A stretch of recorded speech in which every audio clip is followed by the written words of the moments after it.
The security camera footage played on the officer's phone in high definition, capturing every second of Brenda Matthews screaming that I had stolen some rich person's car, while she attempted to block my Rolls-Royce Ghost with her body. What the HOA president hadn't counted on was that not only was the car legitimately mine, but her assumptions about a kid like me would lead to her spending the night in county lockup on multiple charges. My name is Marcus Chen, and at 20 years old, I became the youngest homeowner in Oak Ridge Estates, an upscale gated community in Southern California. This wasn't because of family money or inheritance. It was because at 17, I had developed an algorithm for stock predictions that I eventually sold to a major financial technology company for 8 figures. The day I moved in was unseasonably hot for April.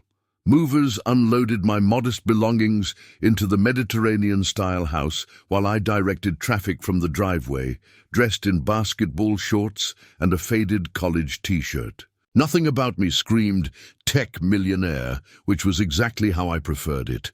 I had purchased the Rolls-Royce Ghost as my one indulgence, partly as a reminder of how far I'd come from the cramped apartment where I'd grown up, and partly because I'd promised my late father I'd buy his dream car if I ever made it big. The gleaming white vehicle with its signature Spirit of Ecstasy hood ornament stood out even in this wealthy neighborhood, but I rarely drove it, preferring my more practical Tesla for daily use. That Saturday, however, I had plans to drive my mother to a charity gala where she was being honored for her work with immigrant families, the perfect occasion for the Ghost. I had just finished washing it in the driveway when a silver Mercedes SUV screeched to a halt behind it, blocking my exit. A woman in her 50s with an immaculate blonde bob and designer sunglasses emerged, marching toward me with the confidence of someone accustomed to being obeyed. I recognized her from the HOA welcome packet. Brenda Matthews, president of the Oak Ridge Estates Homeowners Association for 15 consecutive years. "Excuse me," she called out, her voice sharp enough to cut glass. "Who are you, and what are you doing with that car?" I stood up, wiping my hands on a microfiber towel. "I'm Marcus Chen. I moved in last week." I extended my hand, which she pointedly ignored. "I know everyone who lives in Oak Ridge," she said, eyes narrowing behind her sunglasses. "The Johnsons sold to an M. Chen, not to—" She gestured vaguely at me. "Some kid." "That's me. M. Chen." "Marcus Chen," I repeated, dropping my hand. "Is there a problem?" Her gaze swept from my casual clothes to the Rolls-Royce and back to me.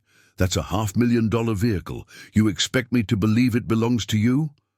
I felt a familiar twinge, the same feeling I'd experienced countless times being underestimated. "Because of my age and appearance. Yes, because it does belong to me. Now, if you'll excuse me, I need to—" "No one your age owns a car like this legitimately," she interrupted, pulling out her phone. "I'm calling security. Don't move."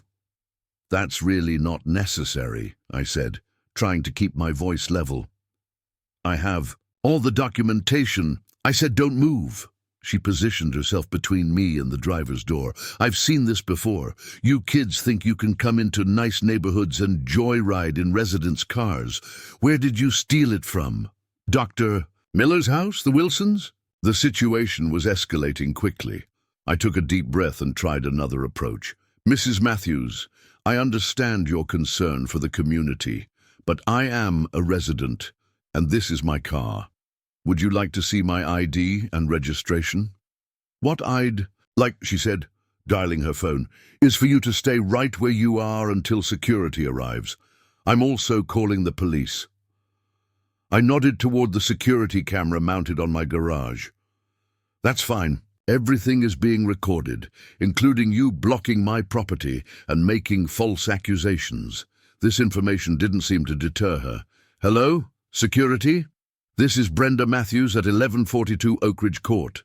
I've caught a young trespasser with what appears to be a stolen vehicle. Please send someone immediately." "Yes, I'm also calling the police." She ended that call and immediately dialed 911, all while maintaining her position blocking my car. The fact that I remained calm seemed to infuriate her further. What's your emergency?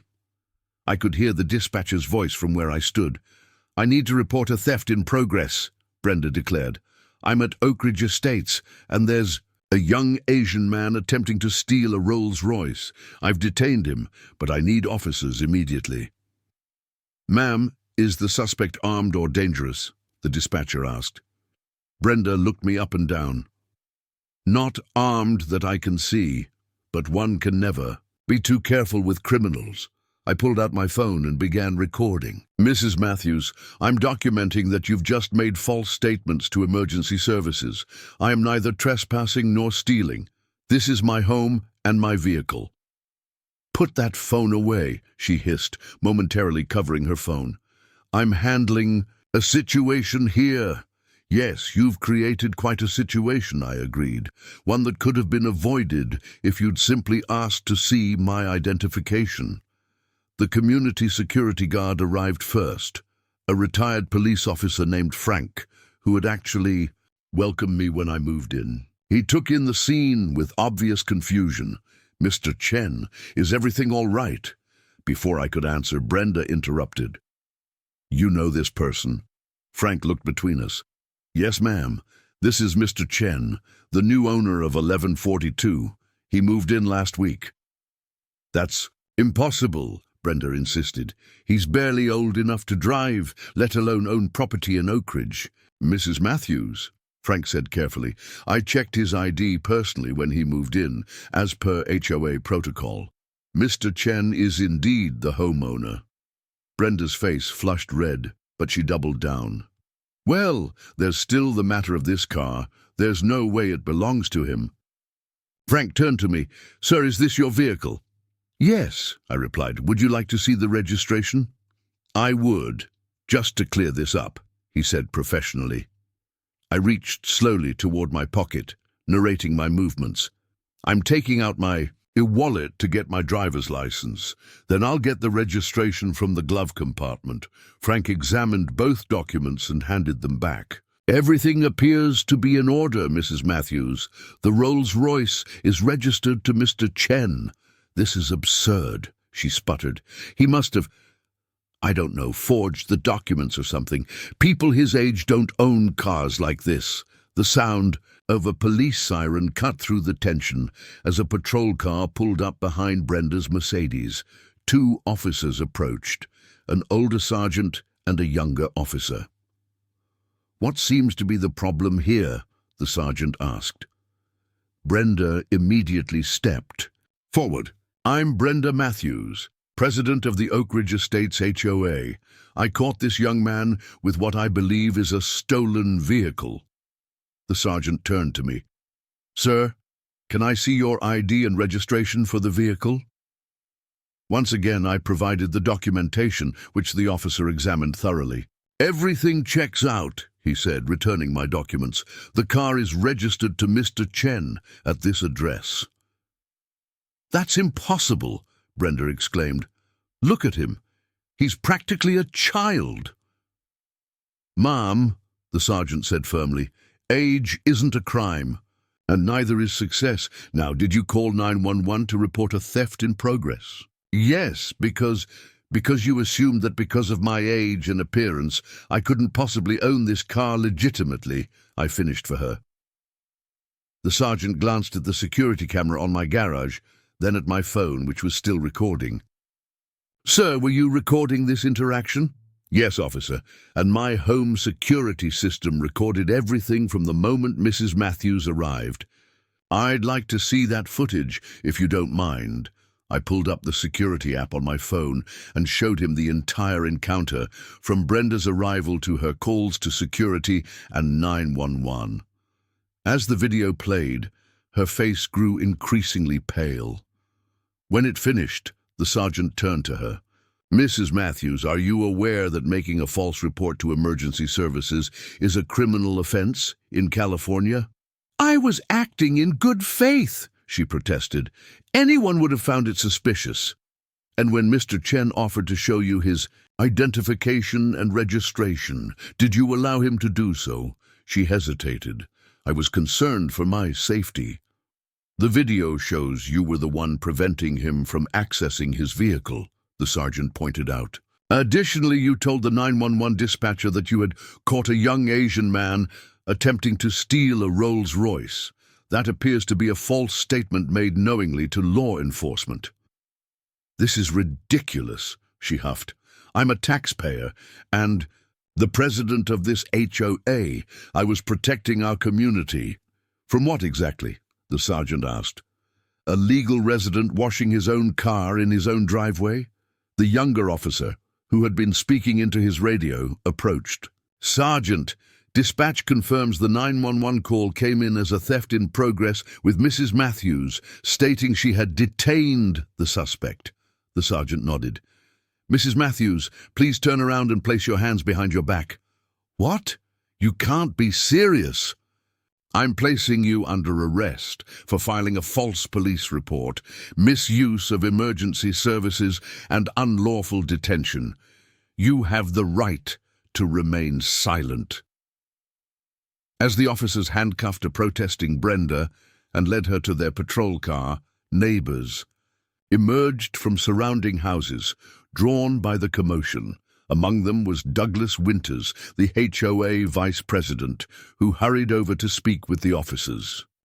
I stood by my Rolls-Royce, still holding the microfiber cloth, watching as Brenda was placed in the back of the police car. She stared at me through the window, her expression a mixture of rage and disbelief. Frank, the security guard, approached me. Mr. Chen, I want to apologize for this incident. This isn't how we treat residents at Oak Ridge. It's not your fault, Frank. You did your job perfectly. Douglas Winters joined us, extending his hand. Mr. Chen, I'm Douglas Winters, HOA Vice President. I cannot begin to express how appalled I am by what happened here. I shook his hand. Thank you, but I've experienced worse assumptions. That doesn't make it acceptable, he said firmly. I can assure you the board will be addressing this immediately. As the police car drove away with Brenda in the back seat, I realized I was going to be late picking up my mother. I texted her a brief explanation and promised to tell her the full story later. The story of Brenda's arrest spread through Oak Ridge Estates like wildfire. By evening, my phone was buzzing with messages from neighbors I hadn't even met yet, offering apologies and support.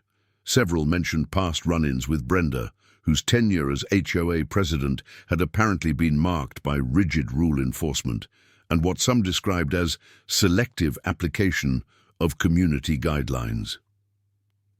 Douglas Winters called an emergency HOA board meeting for the following evening, to which I was invited. When I arrived at the community center, nearly every seat was filled. Clearly, residents were invested in the outcome. In light of yesterday's deeply unfortunate incident, Douglas began, the board has unanimously voted to remove Brenda Matthews from her position as HOA president, effective immediately. A murmur of approval rippled through the room. Furthermore, he continued, we wish to extend our sincere apologies to our newest resident, Marcus Chen, who experienced treatment that violates not only our community values, but basic human decency. He gestured for me to join him at the front. If I wished to speak, I hadn't planned to, but the supportive faces in the crowd changed my mind. Thank you, Mr. Winters, I said, addressing the room. I appreciate the board's swift action and your collective support. I chose Oak Ridge Estates because it seemed like a peaceful community where I could focus on my work. Yesterday was disappointing, but your response since then has confirmed I made the right choice. An older woman raised her hand. Mr. Chen, if you don't mind my asking, what exactly do you do that allows you to afford such luxuries at your age? Many of us are curious, but didn't want to make assumptions like Brenda did. It was a fair question, asked respectfully. I developed a predictive algorithm for market analysis that I sold to a financial technology company 3 years ago. Now I consult and develop new software applications. He's being modest, Douglas added. I looked you up after the incident. Your algorithm revolutionized high-frequency trading strategies. Fortune magazine called you the wunderkind who changed Wall Street. I winced slightly at the exposure, but nodded. That article was rather hyperbolic, but yes, that's me. The meeting continued with discussions about community inclusivity and assumptions about homeowners based on appearance. By the end, several residents had invited me to dinner, offered to show me around the area, or expressed interest in my work. As for Brenda, I learned from Douglas that she was released from jail the next day. She faced misdemeanor charges for filing a false police report and misuse of emergency services. The unlawful detention charge was dropped as part of a plea agreement. She was sentenced to community service, a fine and mandatory diversity training. 2 weeks after the incident, a formal letter arrived from Brenda's attorney containing a court-mandated written apology. The language was stiff and clearly crafted by a lawyer, but it fulfilled her legal obligation. What surprised me was the handwritten note included separately. Mr. Chen, no form letter can adequately express my remorse for my actions and assumptions. While I could blame stress or claim it was concern for community safety, the truth is uglier. I saw someone who didn't fit my narrow vision of belonging and reacted shamefully. The humiliation of being arrested was nothing compared to facing the reality of my prejudices. I don't expect forgiveness, but I wanted you to know I'm genuinely working to be better. Sincerely, Brenda Matthews. I never responded directly to Brenda, but I heard she had moved out of Oak Ridge Estates a month later, unable to face her neighbors. After the incident, as for me, life settled into a pleasant routine. I converted one of the bedrooms into a home office where I continued developing new algorithms. My mother visited often, always arriving in the Rolls-Royce when I picked her up, a fact that gave her immense pride. 6 months after the incident, as it came to be known in community law, Douglas knocked on my door with an unexpected proposal. "The board has an opening," he said without preamble. "We'd like you to consider joining." I must have looked surprised because he laughed. "Marcus, in 6 months, you've brought more fresh ideas to community meetings than we've had in years. Your suggestion for the STEM scholarship program for local underprivileged students was unanimously approved. We need your perspective." I thought about how different this experience was from my first day at Oak Ridge, being invited in rather than being told I didn't belong. "I'll do it," I said, "on one condition. Name it. The Rolls stays in the driveway, not the garage. As a reminder to everyone, including me, not to make assumptions about who belongs where." Douglas grinned and extended his hand. "Deal! Though I'm not sure that car needs any help being noticed." And that's how, at 21, I became the youngest board member in Oak Ridge Estates history, all because an HOA Karen couldn't believe a 20-year-old kid could legitimately own a Rolls-Royce. The irony wasn't lost on any of us.